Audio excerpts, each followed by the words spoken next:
Hello and welcome. I'm Jennifer March, and this is not your mother's story time. This week, 2 more stories from Winesburg, Ohio by Sherwood Anderson. Loneliness, concerning Enoch Robinson, and An Awakening, concerning Belle Carpenter. In Loneliness, some scholars have noted the apparent parallels between author and character, since Anderson also left his hometown, married, had children, and worked in advertising to support his family. What Enoch does with charcoal and paintbrush, Anderson did with pen and typewriter. Yet, biographer Kim Townsend contends the more obvious inspiration for Enoch is Anderson's brother Earl, who moved to Chicago with grand hopes but settled for a dead-end job as a restaurant cashier.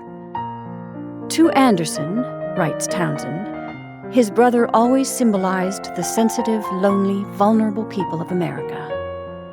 In 1913, Earl disappeared altogether, and Anderson had no idea where his brother was when he wrote Loneliness, which may explain why the story is one of the most moving of the Winesburg, Ohio tales.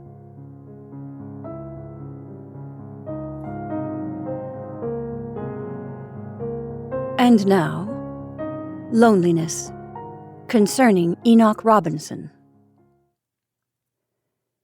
He was the son of Mrs. Al Robinson, who once owned a farm on a side road leading off Trunnion Pike, east of Winesburg and 2 miles beyond the town limits. The farmhouse was painted brown, and the blinds to all of the windows facing the road were kept closed. In the road before the house, a flock of chickens, accompanied by 2 guinea hens, lay in the deep dust.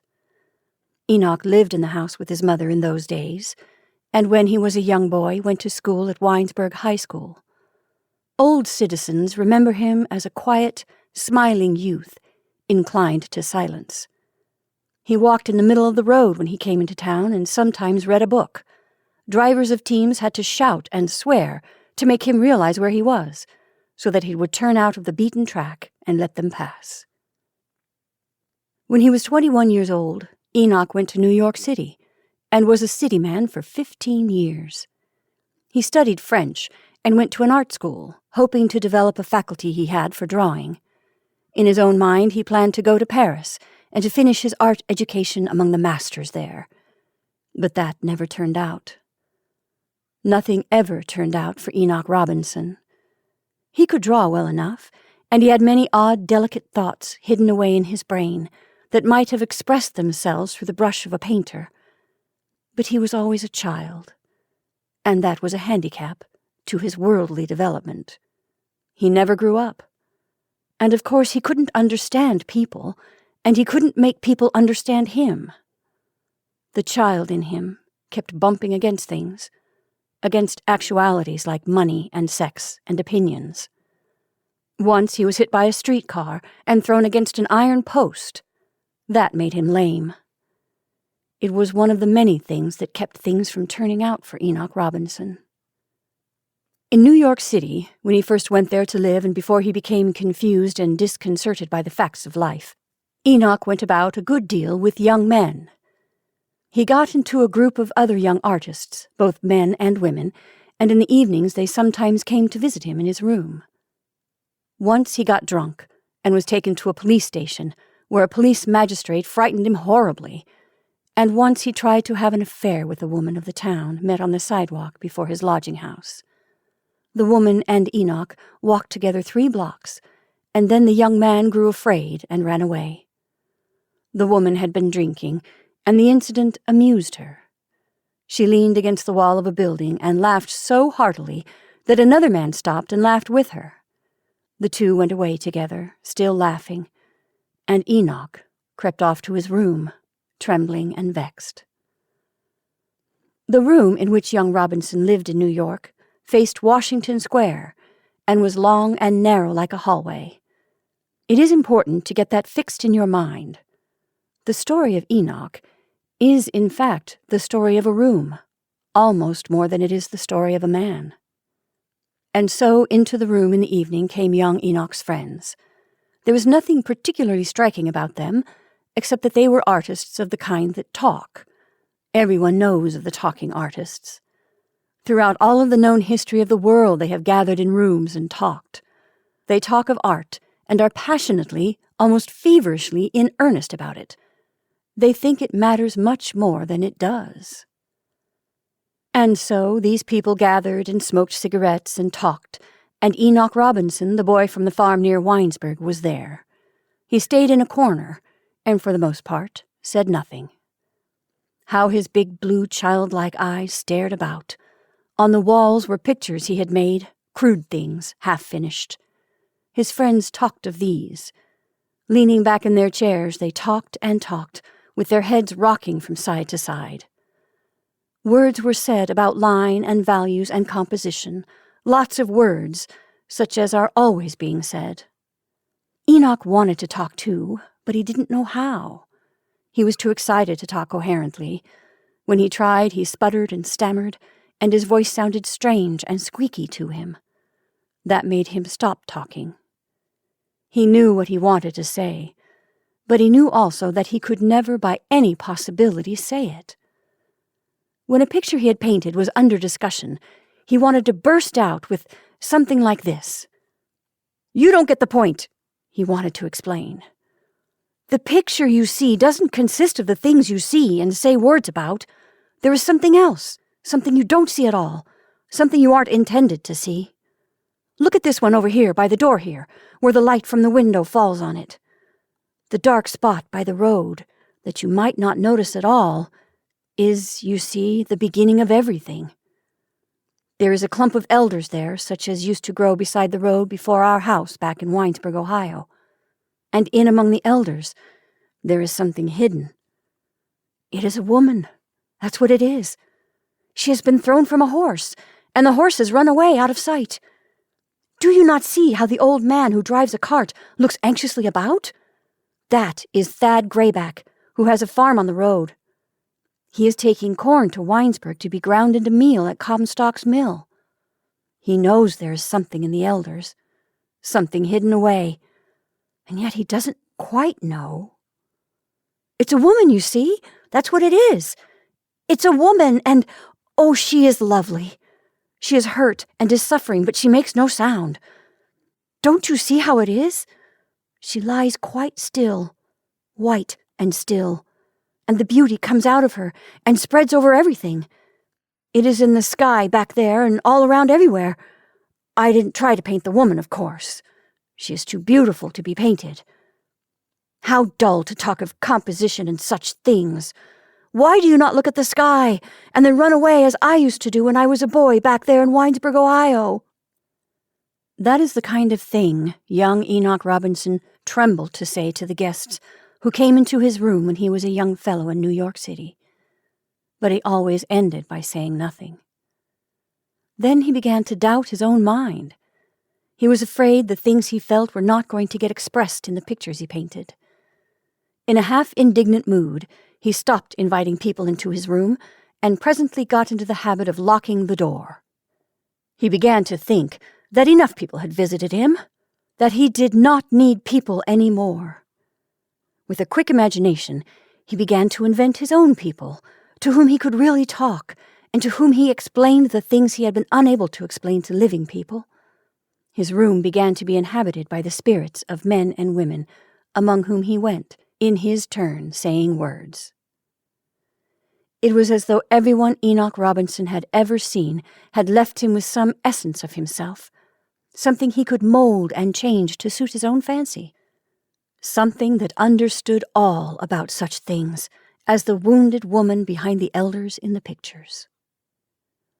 The mild, blue-eyed young Ohio boy was a complete egotist, as all children are egotists. He did not want friends for the quite simple reason that no child wants friends. He wanted most of all the people of his own mind, people with whom he could really talk, people he could harangue and scold by the hour, servants, you see, to his fancy. Among these people, he was always self-confident and bold. They might talk, to be sure, and even have opinions of their own, but always he talked last and best. He was like a writer, busy among the figures of his brain, a kind of tiny blue-eyed king he was, in a $6 room facing Washington Square in the city of New York.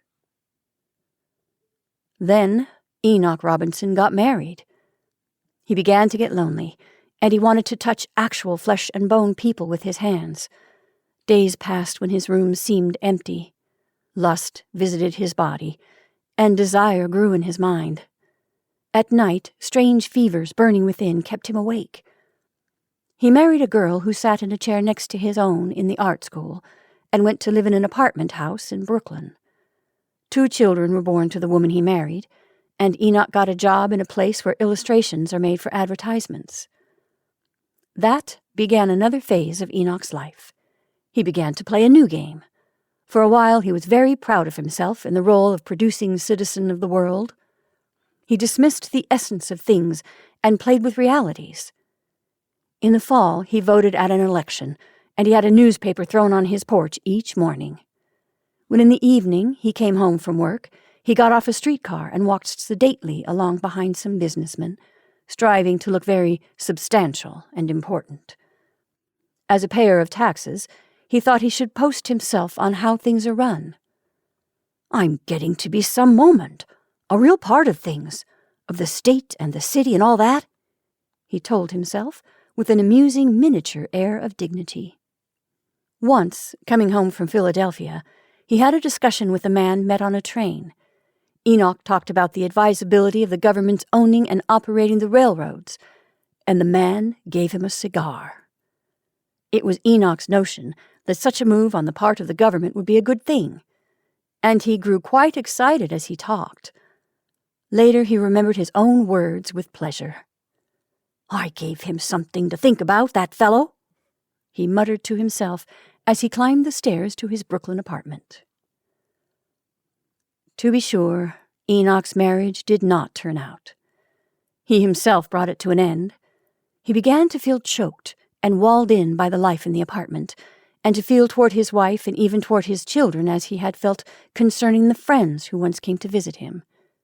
He began to tell little lies about business engagements that would give him freedom to walk alone in the streets at night, and, the chance offering, he secretly re-rented the room facing Washington Square. Then Mrs. Al Robinson died on the farm near Winesburg, and he got $8,000 from the bank that acted as trustee of her estate. That took Enoch out of the world of men altogether. He gave the money to his wife and told her he could not live in the apartment any more. She cried and was angry and threatened, but he only stared at her and went his own way.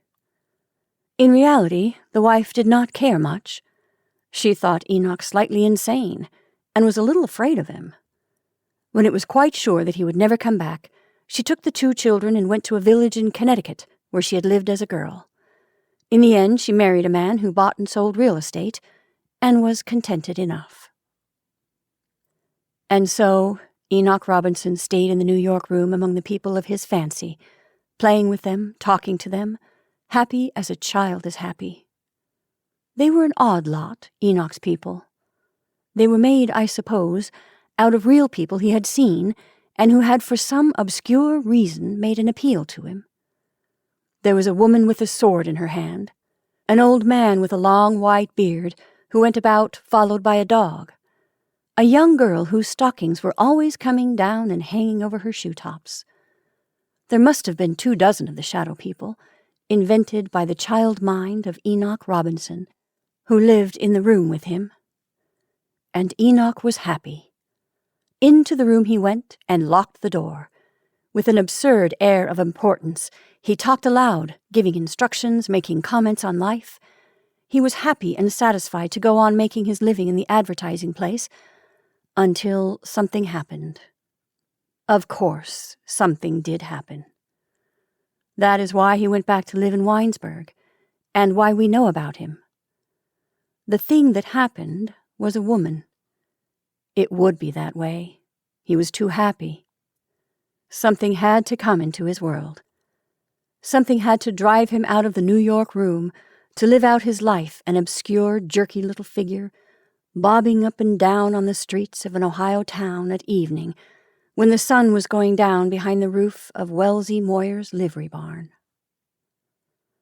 About the thing that happened. Enoch told George Willard about it one night. He wanted to talk to someone, and he chose the young newspaper reporter because the two happened to be thrown together at a time when the younger man was in a mood to understand. Youthful sadness, young man's sadness, the sadness of a growing boy in a village at the year's end, opened the lips of the old man.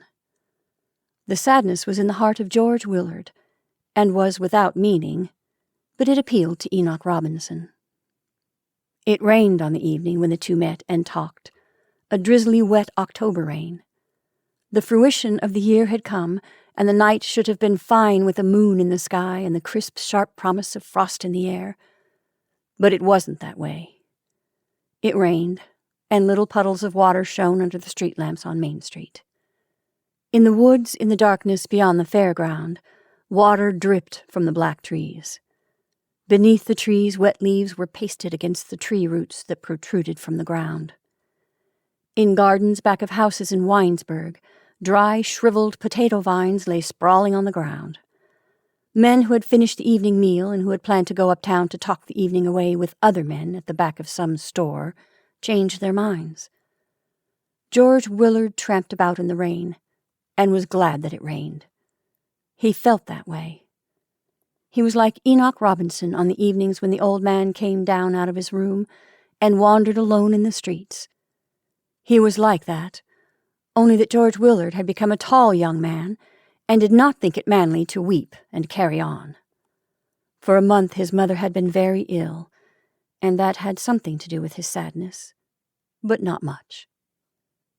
He thought about himself, and to the young that always brings sadness. Enoch Robinson and George Willard met beneath a wooden awning that extended out over the sidewalk before Voigt's wagon shop on Maumee Street, just off the main street of Winesburg. They went together from there through the rain-washed streets to the older man's room on the 3rd floor of the Hefner block. The young reporter went willingly enough. Enoch Robinson asked him to go after the two had talked for 10 minutes. The boy was a little afraid, but had never been more curious in his life. 100 times he had heard the old man spoken of as a little off his head, and he thought himself rather brave and manly to go at all. From the very beginning in the street in the rain, the old man talked in a queer way, trying to tell the story of the room in Washington Square and of his life in the room. "You'll understand if you try hard enough," he said conclusively. "I've looked at you when you went past me on the street, and I think you can understand. It isn't hard. All you have to do is to believe what I say. Just listen and believe. That's all there is to it." It was past 11 o'clock that evening when old Enoch, talking to George Willard in the room in the Hefner block, came to the vital thing, the story of the woman, and of what drove him out of the city to live out his life alone and defeated in Winesburg. He sat on a cot by the window with his head in his hand, and George Willard was in a chair by a table. A kerosene lamp sat on the table, and the room, although almost bare of furniture, was scrupulously clean. As the man talked, George Willard began to feel that he would like to get out of the chair and sit on the cot also. He wanted to put his arms about the little old man. In the half-darkness, the man talked, and the boy listened, filled with sadness. "She got to coming in there after there hadn't been anyone in the room for years," said Enoch Robinson. "She saw me in the hallway of the house, and we got acquainted. I don't know just what she did in her own room. I never went there. I think she was a musician and played a violin. Every now and then she came and knocked at the door, and I opened it. In she came and sat down beside me. Just sat and looked about and said nothing. Anyway, she said nothing that mattered." The old man arose from the cot and moved about the room. The overcoat he wore was wet from the rain, and drops of water kept falling with a soft thump on the floor. When he again sat upon the cot, George Willard got out of the chair and sat beside him. I had a feeling about her. She sat there in the room with me, and she was too big for the room. I felt that she was driving everything else away. We just talked of little things, but I couldn't sit still. I wanted to touch her with my fingers and to kiss her.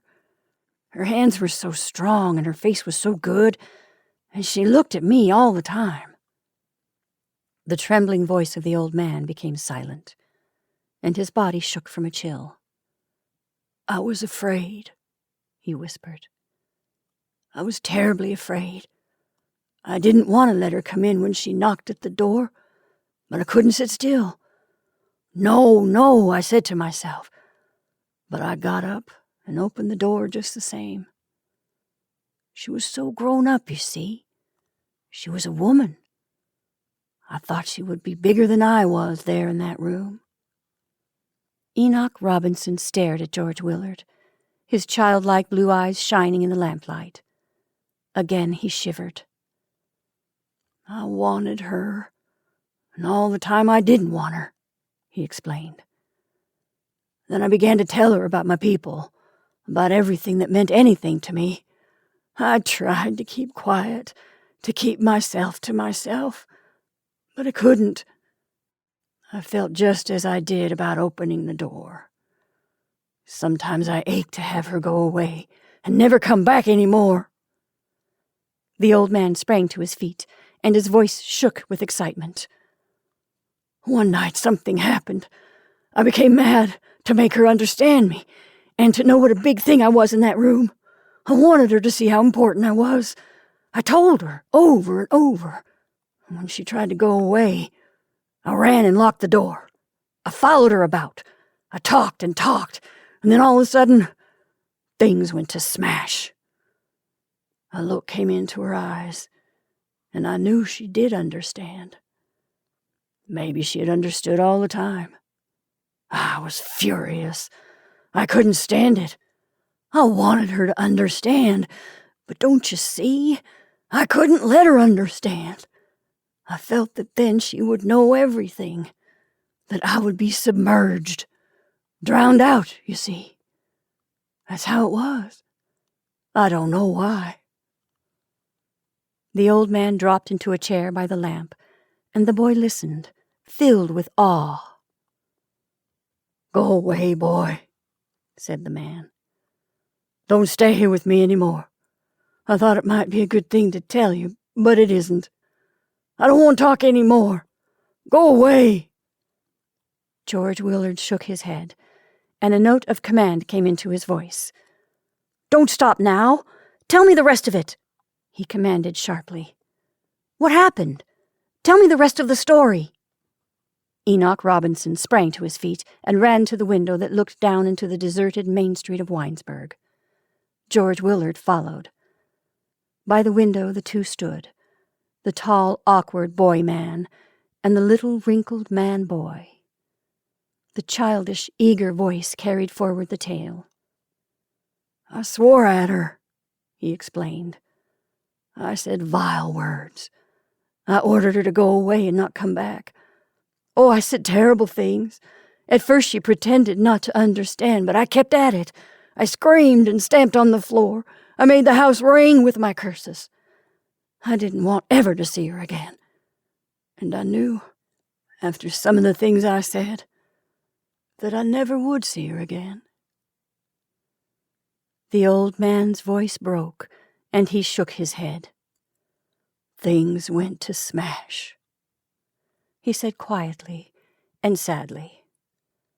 Out she went, through the door, and all the life there had been in the room followed her out.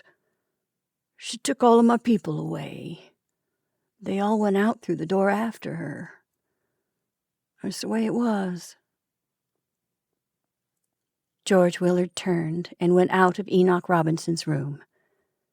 In the darkness by the window, as he went through the door, he could hear the thin old voice whimpering and complaining.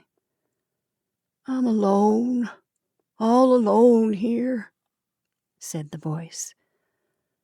It was warm and friendly in my room, but now I'm all alone.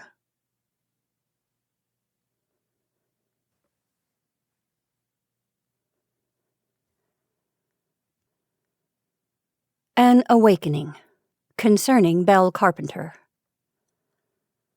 Belle Carpenter had a dark skin, gray eyes, and thick lips. She was tall and strong. When black thoughts visited her, she grew angry and wished she were a man and could fight someone with her fists.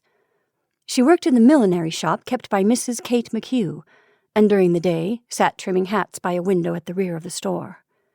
She was the daughter of Henry Carpenter, bookkeeper in the First National Bank of Winesburg, and lived with him in a gloomy old house far out at the end of Buckeye Street. The house was surrounded by pine trees, and there was no grass beneath the trees.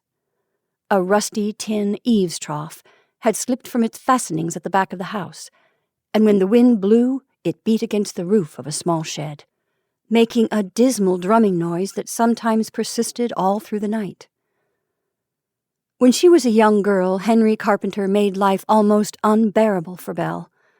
But as she emerged from girlhood into womanhood, he lost his power over her. The bookkeeper's life was made up of innumerable little pettinesses. When he went to the bank in the morning, he stepped into a closet and put on a black alpaca coat that had become shabby with age. At night, when he returned to his home, he donned another black alpaca coat. Every evening he pressed the clothes worn in the streets. He had invented an arrangement of boards for the purpose. The trousers to his street suit were placed between the boards, and the boards were clamped together with heavy screws. In the morning he wiped the boards with a damp cloth and stood them upright behind the dining room door. If they were moved during the day, he was speechless with anger, and did not recover his equilibrium for a week. The bank cashier was a little bully, and was afraid of his daughter. She, he realized, knew the story of his brutal treatment of her mother, and hated him for it. One day, she went home at noon, and carried a handful of soft mud taken from the road into the house. With the mud, she smeared the face of the boards used for the pressing of trousers, and then went back to her work, feeling relieved and happy. Belle Carpenter occasionally walked out in the evening with George Willard. Secretly, she loved another man, but her love affair, about which no one knew, caused her much anxiety. She was in love with Ed Hanby, bartender at Griffith's Saloon, and went about with a young reporter as a kind of relief to her feelings. She did not think that her station in life would permit her to be seen in the company of a bartender, and walked about under the trees with George Willard, and let him kiss her to relieve a longing that was very insistent in her nature. She felt that she could keep the younger man within bounds. About Ed Hanby, she was somewhat uncertain. Hanby the bartender was a tall, broad-shouldered man of 30 who lived in a room upstairs above Griffith's Saloon. His fists were large, and his eyes unusually small, but his voice, as though striving to conceal the power back of his fists, was soft and quiet. At 25, the bartender had inherited a large farm from an uncle in Indiana. When sold, the farm brought in $8,000, which Ed spent in 6 months.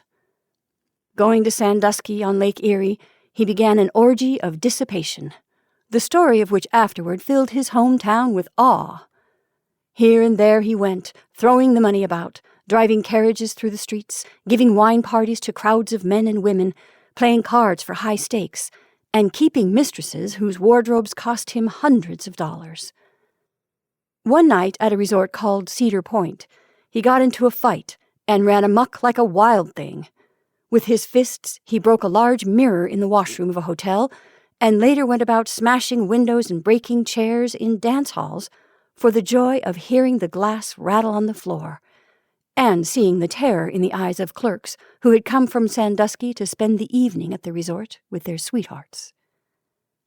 The affair between Ed Hanby and Belle Carpenter on the surface amounted to nothing. He had succeeded in spending but one evening in her company. On that evening he hired a horse and buggy at Wellesley Moyer's livery barn and took her for a drive. The conviction was that she was the woman his nature demanded, and that he must get her settled upon him, and he told her of his desires. The bartender was ready to marry and to begin trying to earn money for the support of his wife, but so simple was his nature that he found it difficult to explain his intentions.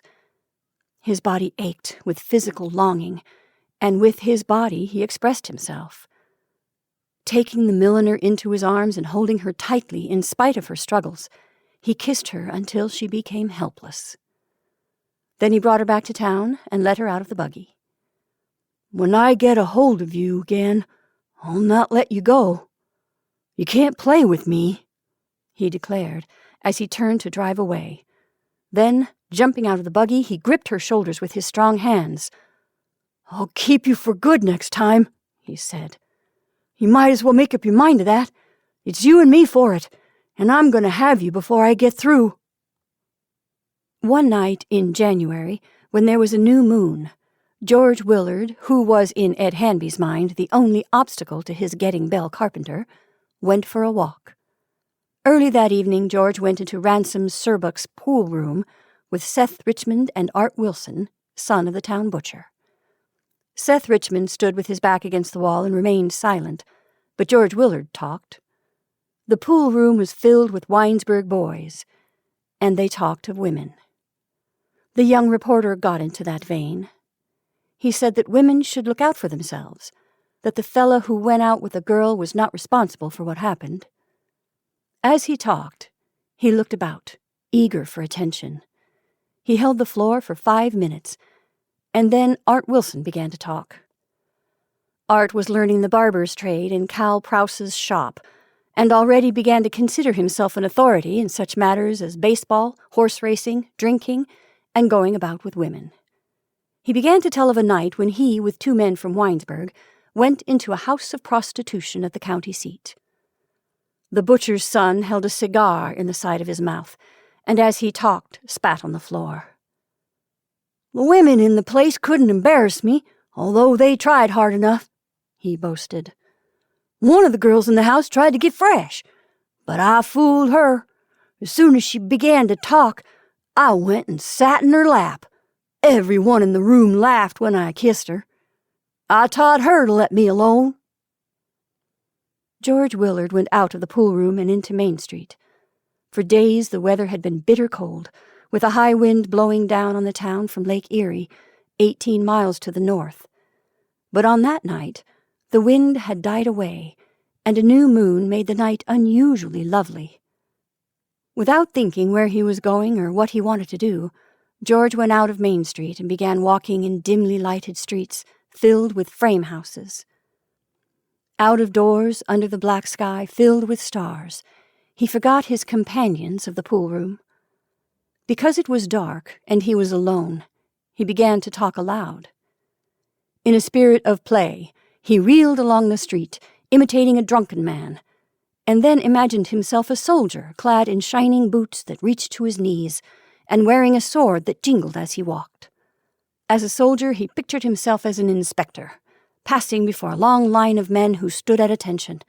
He began to examine the accoutrements of the men. Before a tree, he stopped and began to scold. "Your pack is not in order," he said sharply. "How many times will I have to speak of this matter? Everything must be in order here. We have a difficult task before us, and no difficult task can be done without order." Hypnotized by his own words, the young man stumbled along the board sidewalk, saying more words. "There is a law for armies, and for men too," he muttered, lost in reflection. "The law begins with little things and spreads out until it covers everything. In every little thing there must be order. In the place where men work, in their clothes, in their thoughts, I myself must be orderly. I must learn that law. I must get myself in touch with something orderly and big that swings through the night like a star. In my little way, I must begin to learn something, to give and swing and work with life, with the law." George Willard stopped by a picket fence near a street lamp, and his body began to tremble. He had never before thought such thoughts as had just come into his head, and he wondered where they had come from. For the moment, It seemed to him that some voice outside of himself had been talking as he walked. He was amazed and delighted with his own mind, and when he walked on again, spoke of the matter with fervor. "To come out of Ransom Serbeck's pool room and think things like that," he whispered. "It is better to be alone. If I talked like Art Wilson, the boys would understand me, but they wouldn't understand what I've been thinking down here." In Winesburg, as in all Ohio towns of 20 years ago, there was a section in which lived day laborers. As the time of factories had not yet come, the laborers worked in the fields or were section hands on the railroads. They worked 12 hours a day and received $1 for the long day of toil. The houses in which they lived were small, cheaply constructed wooden affairs with a garden at the back. The more comfortable among them kept cows and perhaps a pig, housed in a little shed at the rear of the garden.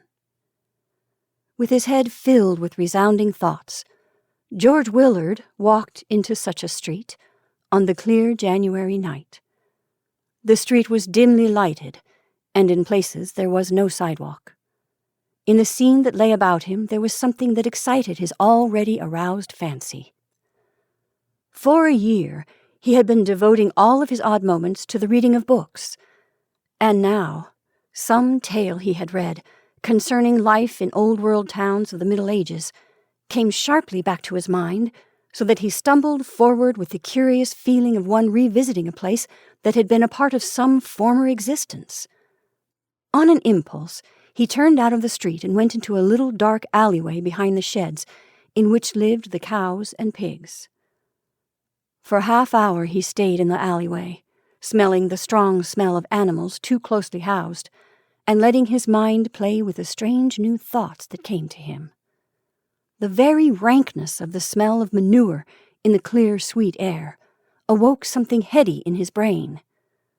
The poor little houses lighted by kerosene lamps, the smoke from the chimneys mounting straight up into the clean air, the grunting of pigs, the women clad in cheap calico dresses and washing dishes in the kitchens, the footsteps of men coming out of the houses and going off to the stores and saloons of Main Street, the dogs barking and the children crying.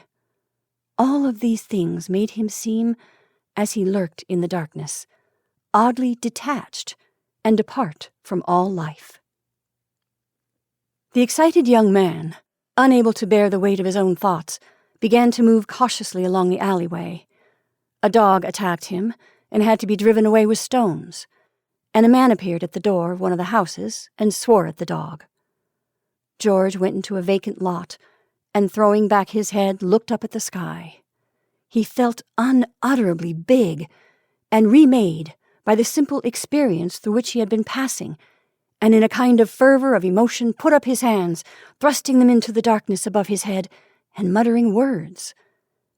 The desire to say words overcame him, and he said words without meaning, rolling them over on his tongue and saying them because they were brave words, full of meaning. "Death," he muttered. "Night, the sea, fear, loveliness." George Willard came out of the vacant lot and stood again on the sidewalk facing the houses. He felt that all of the people in the little street must be brothers and sisters to him, and he wished he had the courage to call them out of their houses and to shake their hands. "If there were only a woman here, I would take hold of her hand, and we would run until we were both tired out," he thought. "That would make me feel better." With the thought of a woman in his mind, he walked out of the street and went toward the house where Belle Carpenter lived. He thought she would understand his mood, and that he could achieve in her presence a position he had long been wanting to achieve. In the past, when he had been with her and had kissed her lips, he had come away filled with anger at himself. He had felt like one being used for some obscure purpose, and had not enjoyed the feeling. Now, he thought, he had suddenly become too big to be used. When George got to Belle Carpenter's house, there had already been a visitor there before him. Ed Hanby had come to the door, and calling Belle out of the house, had tried to talk to her. He had wanted to ask the woman to come away with him and to be his wife, But when she came and stood by the door, he lost his self-assurance and became sullen. "You stay away from that kid," he growled, thinking of George Willard, and then, not knowing what else to say, turned to go away. "If I catch you together, I'll break your bones, and his too," he added. The bartender had come to woo, not to threaten, and was angry with himself because of his failure. When her lover had departed, Belle went indoors and ran hurriedly upstairs. From a window at the upper part of the house, she saw Ed Hanby cross the street and sit down on a horse block before the house of a neighbor. In the dim light, the man sat motionless, holding his head in his hands. She was made happy by the sight, and when George Willard came to the door, she greeted him effusively and hurriedly put on her hat. She thought that, as she walked through the streets with young Willard, Ed Hanby would follow, and she wanted to make him suffer. For an hour, Belle Carpenter and the young reporter walked about under the trees in the sweet night air. George Willard was full of big words. The sense of power that had come to him during the hour in the darkness in the alleyway remained with him, and he talked boldly, staggering along and swinging his arms about. He wanted to make Belle Carpenter realize that he was aware of his former weakness and that he had changed. "You'll find me different," he declared, thrusting his hands into his pockets and looking boldly into her eyes. "I don't know why, but it is so. You've got to take me for a man and let me alone. That's how it is." Up and down the quiet streets under the new moon went the woman and the boy. When George had finished talking, they turned down a side street and went across a bridge into a path that ran up the side of a hill. The hill began at Waterworks Pond and climbed upward to Winesburg Fairgrounds. On the hillside grew dense bushes and small trees, and among the bushes were little open spaces carpeted with long grass, now stiff and frozen. As he walked behind the woman up the hill, George Willard's heart began to beat rapidly, and his shoulders straightened. Suddenly, he decided that Belle Carpenter was about to surrender herself to him. The new force that had manifested itself in him had, he felt, been at work upon her, and had led to her conquest. The thought made him half drunk with a sense of masculine power. Although he had been annoyed that as they walked about, she had not seemed to be listening to his words, the fact that she had accompanied him to this place took all his doubts away. "It is different. Everything has become different," he thought, and taking hold of her shoulder, turned her about and stood looking at her, his eyes shining with pride. Belle Carpenter did not resist. When he kissed her upon the lips, she leaned heavily against him and looked over his shoulder into the darkness. In her whole attitude there was a suggestion of waiting. Again, as in the alleyway, George Willard's mind ran off into words, and holding the woman tightly, he whispered the words into the still night. "Lust," he whispered. "Lust and night and women." George Willard did not understand what happened to him that night on the hillside. Later, when he got to his own room, he wanted to weep, and then grew half insane with anger and hate. He hated Belle Carpenter, and was sure that all his life he would continue to hate her. On the hillside he had led the woman to one of the little open spaces among the bushes, and had dropped to his knees beside her. As in the vacant lot by the laborers' houses, he had put up his hands in gratitude for the new power in himself, and was waiting for the woman to speak, when Ed Hanby appeared. The bartender did not want to beat the boy, who he thought had tried to take his woman away. He knew that beating was unnecessary, that he had the power within him to accomplish his purpose without using his fists. Gripping George by the shoulder and pulling him to his feet, he held him with one hand while he looked at Belle Carpenter seated on the grass. Then, with a quick movement of his arm, he sent the younger man sprawling away into the bushes, and began to bully the woman who had risen to her feet. "You're no good," he said roughly. "I've half a mind not to bother with you. I'd let you alone if I didn't want you so much." On his hands and knees in the bushes, George Willard stared at the scene before him, and tried hard to think. He prepared to spring at the man who had humiliated him.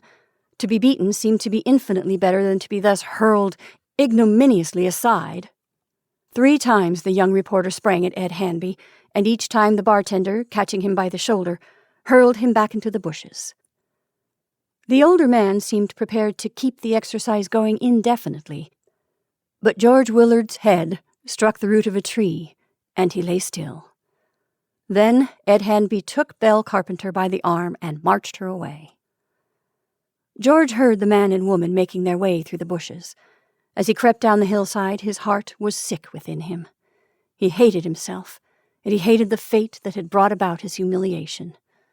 When his mind went back to the hour alone in the alleyway, he was puzzled, and stopping in the darkness, listened, hoping to hear again the voice outside himself that had so short a time before put new courage into his heart. When his way homeward led him again to the street of the frame houses, he could not bear the sight, and began to run, wanting to get quickly out of the neighborhood that now seemed to him utterly squalid and commonplace.